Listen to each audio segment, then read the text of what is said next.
How LeBron does during the season is no indication of how he'll do in the playoffs. For LeBron, the season starts in the playoffs.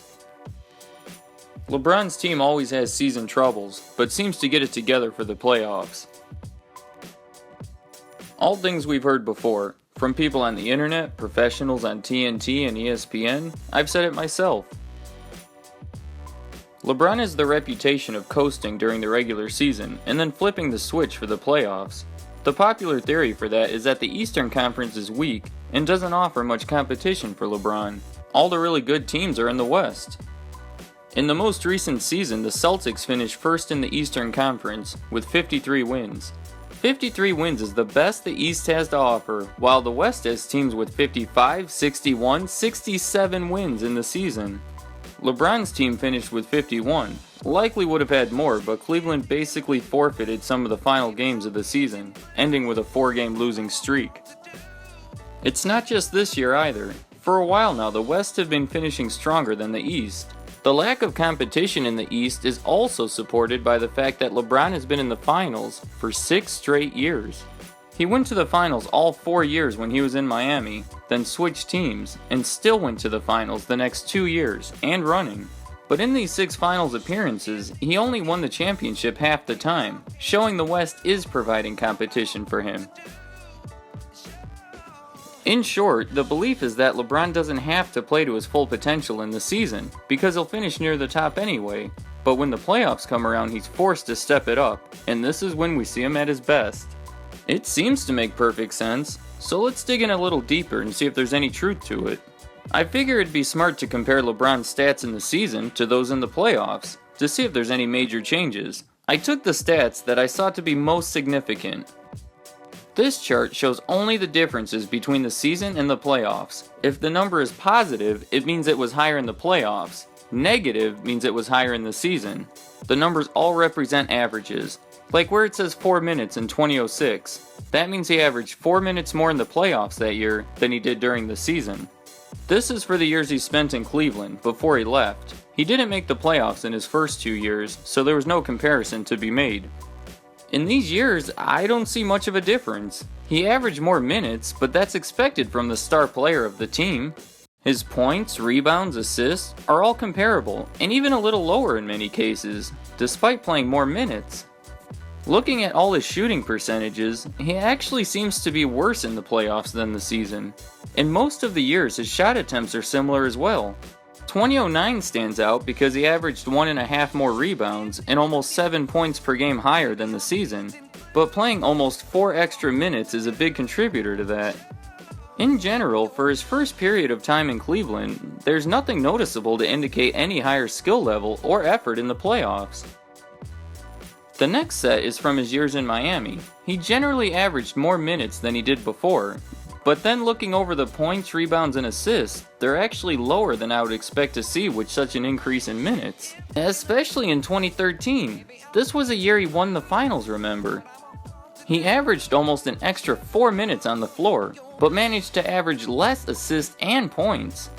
His shot attempts are comparable. I'm not seeing much more effort from him in that area. And his shooting percentages are generally worse, so I'm not seeing any higher skill in that area. For his years in Miami, there's not much to indicate any switch being flipped in the playoffs. These last 2 years are the most recent too, when he returned to Cleveland.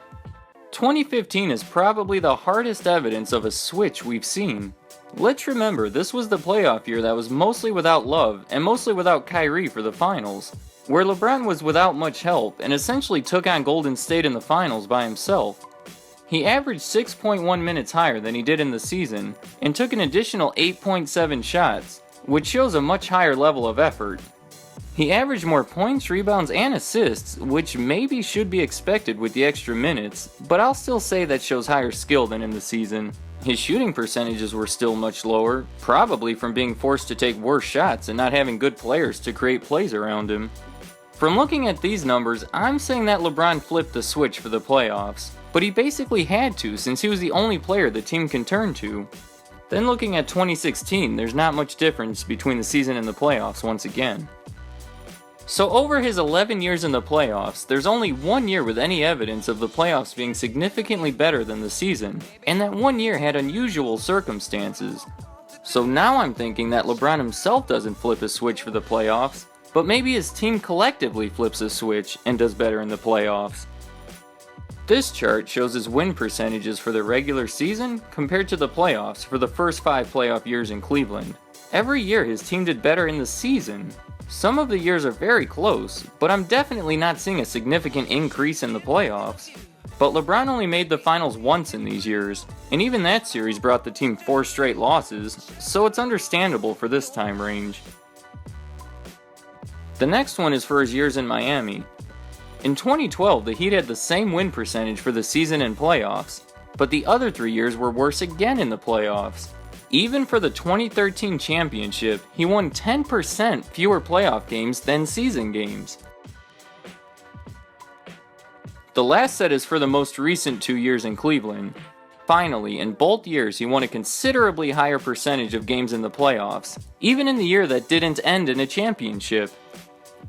So is LeBron better in the playoffs than he is in the season? Sort of. Recently. It's hard to see much evidence of it before 2015, but since then there seems to be something to it. In 2015, his team won only 53 games in the season, and was even weaker in the playoffs since they lost some of their star players. But Cleveland still had a good run, making it to the finals and giving Golden State a good series. LeBron stepped up, as did the rest of the team, to the best of their abilities. In 2016, the team stepped up as well, especially in the finals, to beat one of the best teams ever. The last 2 years kind of support it, but I think there's other factors behind the reputation. One is that the playoff opponents are better teams than their opponents in the season, since they're all good enough to be in the playoffs. So maybe even though the team wins less in the playoffs, it could be more impressive since the opponents were more difficult to beat. But the biggest reason I think we all see it this way is from LeBron's demeanor. His attitude changes when the season ends. He turns off all social media and puts himself in a different state of mind. He becomes more serious about the games, and you could just see his desire to win. It becomes more visible in certain moments, when he explodes to the basket or chases down a block. It's clear that he's passionate about the game, and doesn't seem like he's going through the motions, like you may see if you turn on a regular season game. I was shocked when I saw there wasn't much of a difference between the playoffs and the season. I watched him for years and could swear I saw the difference, even before 2015. But it seems like I may have seen his desire coming through more than anything. And the desire seems to hurt him as much as it helps him. It helps him make great plays, but then it makes him commit some bad fouls. I'm not saying anything negative about LeBron or doubting his playoff ability in any way. I'm simply saying it's not much better than his season ability. Is the switch flipped? Yes. Does it make him better? Not really. Let me know in the comments where you think the reputation came from. If you think it's from one of the sources I cited, or if you have your own idea, I'd like to hear what you have to say. Thank you for watching. If you like this video and want to see more in a similar style, be sure to subscribe by clicking the logo so you know when I upload a new one.